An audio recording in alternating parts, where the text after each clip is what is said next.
আমি একজন নারী, আমার নিজস্ব কোনো উল্লেখযোগ্য সম্পদ নেই, তবে আমার স্বামীর কাছে আমাদের দুজনের হজের ব্যয় বহনের মতো পর্যাপ্ত অর্থ আছে।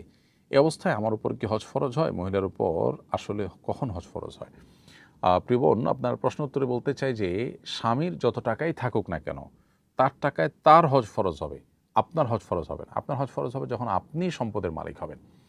আপনি স্বামীর কাছ থেকে প্রাপ্ত মহর কিংবা বাবার বাড়ির সম্পদ কিংবা অন্য কোনোভাবে নিজের উপার্জিত সম্পদ ইত্যাদি আপনার কাছে যদি জমে এবং সেটা যদি এমন হয় যে যেটা দিয়ে আপনি হজ করে আসতে পারেন এবং সাথে একজন মাহরামকে নিয়ে যেয়ে আসতে পারেন, অর্থাৎ দুজন হজের টাকা যদি আপনার কাছে থাকে, তাহলে আপনার উপর হজ ফরজ হয়। আর সেটা যদি না হয় তাহলে আপনার উপর হজ ফরজ হয় না। স্বামীর যত টাকাই থাকুক না কেন, তাতে আপনার উপর হজ ফরজ হবে না।